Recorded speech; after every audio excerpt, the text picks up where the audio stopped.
What is good, everybody, man? Welcome back into the Blue Bloods as we continue our FCS player spotlight for the 2023 season. And we are joined by my guy, Zareon Hayes, Alabama A&M defensive lineman, former Appalachian State defensive lineman. He was a Blue Bloods first team all SWAC selection, a Phil Steele first team all SWAC selection last season, ranked number 2 in the SWAC in total tackles for loss last season, is a preseason first team all SWAC selection for the Blue Bloods, and I'm assuming for the conference as well, and was also a top 40 FCS defensive lineman selection by Hero Sports this preseason. Man, Zareon, appreciate you hopping on the show, man. Anytime, man. I appreciate you for having me, man.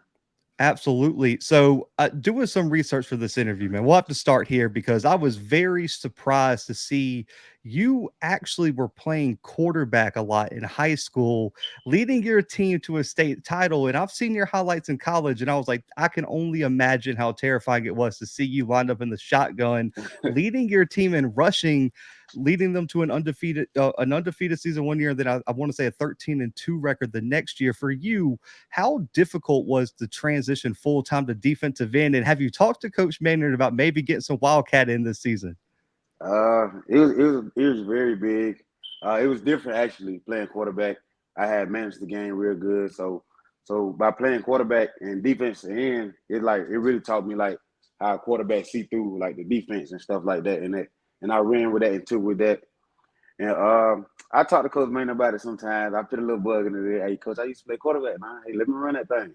So we're gonna see what's up with it this year. So Man, I cannot wait to see that. I know Coach Maynard and that. And listen, I know Coach Ma personally, man. I'm gonna put a bug in his ear, man. I'm gonna text him after the interview, be like, give my guy a shot at QB. But man, looking at your decision, you were highly recruited coming out of high school. You joined your former high school teammate Jermaine McDaniel at App State. Outside of the relationship with him, what was the recruiting pitch from App State to you, and why did you decide to sign with them?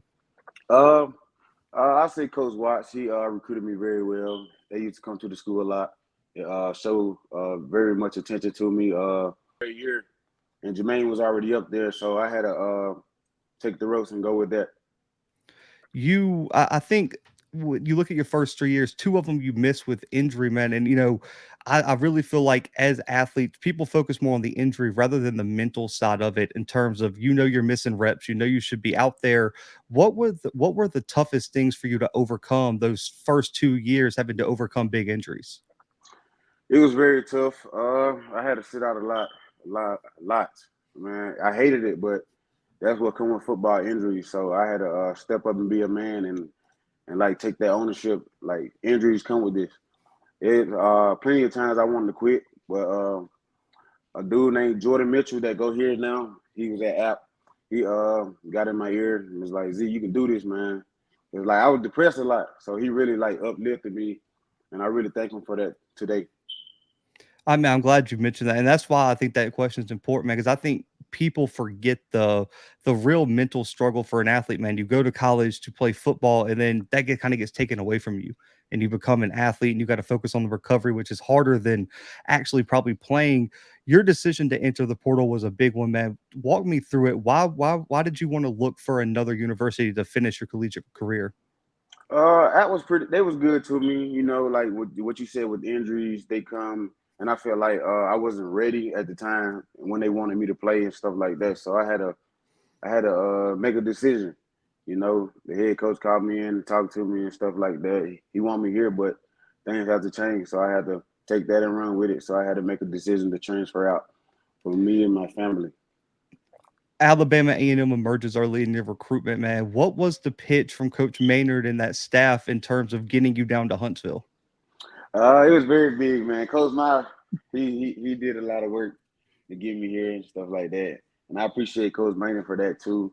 When I came here, they all showed love. They was excited to have me. They fed me good, real good, man. So that's really. I got to ask you because your former high school teammate Jermaine McDaniel, you guys both wound up at App State. Mhm. He goes on to A&T. Did you talk to him at all about the HBCU experience and just get his advice on where you should go?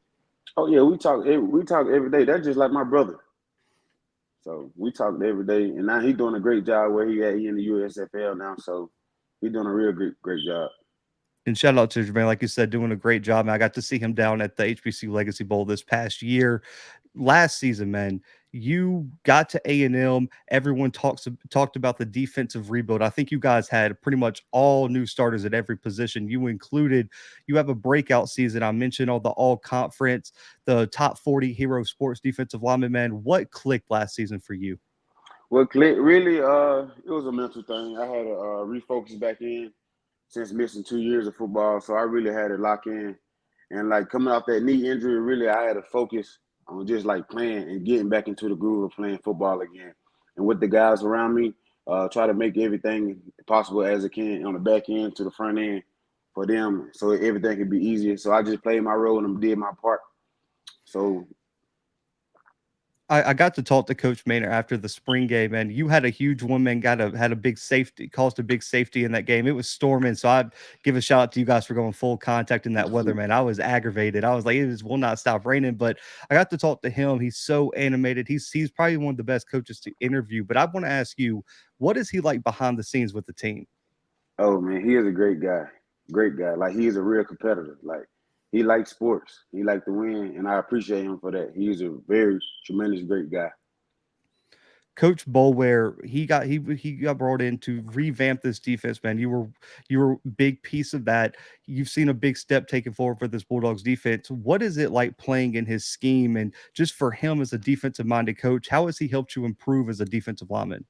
Uh, I go in his office and meet with him just about a couple of days and see what's going on. See he telling me about the defense. He loves the defense now. That's one thing I can say about him. He really appreciate his job, and he do more than his job, and really get everything down here with the plays and stuff, so I can teach the other guys that came in and the people that been here too. So he really been doing a tremendous job doing that, and I appreciate you for that, Coach Brewer. Man, I got to talk to him too after the spring game. I know he's really excited about this defense this upcoming year, man. But I want to get back to you. You came in you were a newcomer last year, man. You were kind of establishing yourself as the leader, one of the best players in the SWAC. This year, though, you're looked as pretty much the leader of that defense, especially after Dre and some of those guys have moved on. When you look at your development as a leader, how are you stepping into that leadership role for A&M this year? I step into that leader role like by making sure everybody be on time to everything, set a meeting with the team and talk to them, communicate with them like what's needed to be done, and show my role just by being in their faces, communicating with them, talking to them, making like everybody feel like home, and really that's really it. You this season, I mean, you've already got the all conference honors. You're on everyone's radar now. What are your personal goals for the 2023 season? My personal goals is one. I have planted seed in the ground, so it's gonna sprout just by day, and I feel like it's gonna sprout this year. Ah, man, I love it. Looking at your game, that this is one of my favorite questions to ask is I want you to take true freshman year Zareon Hayes at App State, compare him to the guy I'm talking to now. What's the single biggest development you've seen in your all on field game? Well, at App, I had a bunch of old guys with me, so they really took me in when I had surgeries and stuff. They really brought me in and like, Z, you really can do this, and they really built me up to now that the man I am today, and I appreciate them for that. And really, I just go out there and play like it's my last down. Shifting to some quick hitters, though, man, to get to know you. When you look at your game, whether it's current or former, is there an NFL player that you feel like your game models the most?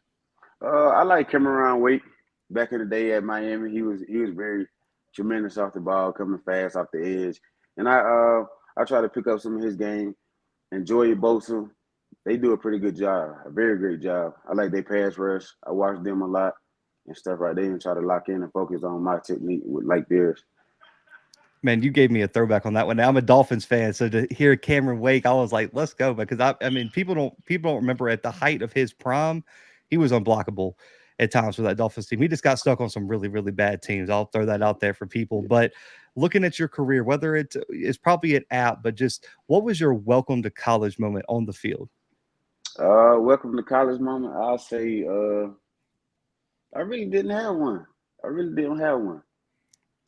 Hey, that's the perfect. Hey, I'm good with that. You're lucky, man, because I've heard some of the ones and some of the embarrassment and the yelling and the cussing from coaches. So hey, if you haven't had one, there you go. That shows how good you were stepping onto campus. But I know how hot it can get in the trenches, man. When you got Yes, the sir. same matchup all game, how big of a trash talker are you in between those white lines? I don't really talk trash. I just try to do my job and get my job done as possible as I can, and that's just by doing my job. Love it, man. When you look at your game one on one with an offensive tackle, what's the number one mistake they can make against you? They better not move wrong. If they move wrong, it's over with for them.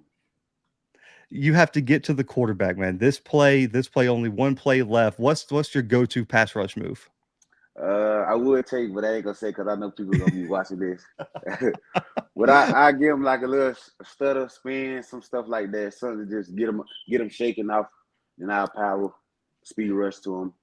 When I get down to Huntsville for a game, man, we get that one-on-one interview live. I'm gonna look at all your sacks, man. I'll be like, listen, I saw this move. I'm assuming that was the go-to, and we'll, we'll Yes, just sir. we'll just leave it at that. But looking at your career, man, whether it was at App or at A&M, who are one or two of the best offensive players you've ever had to go up against? Uh, I'll say at App Cooper Hodges. He played with the Jacksonville Jaguars right now. He was very great. He was very Yeah, great. an absolute stud, man. When you look at the schedule this year, man, is there a game on the schedule that you have circled as a statement game for you this season? The first game, Vanderbilt, I gotta have it. Mm. You got any goals for that one, man? You got a sack number? Anything you're aiming for? Uh, I got a couple sacks in mind. I got a couple TFLs in mind. I always love asking defensive linemen about this, man. What is your go-to sack celebration? I haven't made one this year. I'm gonna make one this year, so I'm gonna get that together this year. I'll be looking forward to that one, man. The final two questions. First off, man, you coming out of Alabama A&M now, you have a chance to be one of the next greats to come out of HBC football. Hear their name called in the draft, and or find a professional opportunity, XFL, USFL. What would it mean to you personally when you look at your journey, overcoming injuries, going through a transfer, to hear your name called in the upcoming NFL draft? It would mean a lot to me for real. I know my people will be happy for me. You know, they celebrate me real highly of me. I feel like I'm a respectful guy, and I deserve that. I've been down to for too long, and now that I'm back rising, I feel like I owe a lot of people stuff, the world, and I got Man, it this year for them. Uh, man, I love the message. And the final question, man, if an NFL franchise comes to you and asks what they're going to get in Zareon Hayes if they select you in the NFL draft, what do you tell them? They gonna get my all, man. I'm gonna give my all to any team. I just want to play on the next level. Just need that chance, man. I love it. Man, Zareon, I appreciate you hopping on the show, man. I know things have been busy as you guys are getting into summer training, getting back on campus.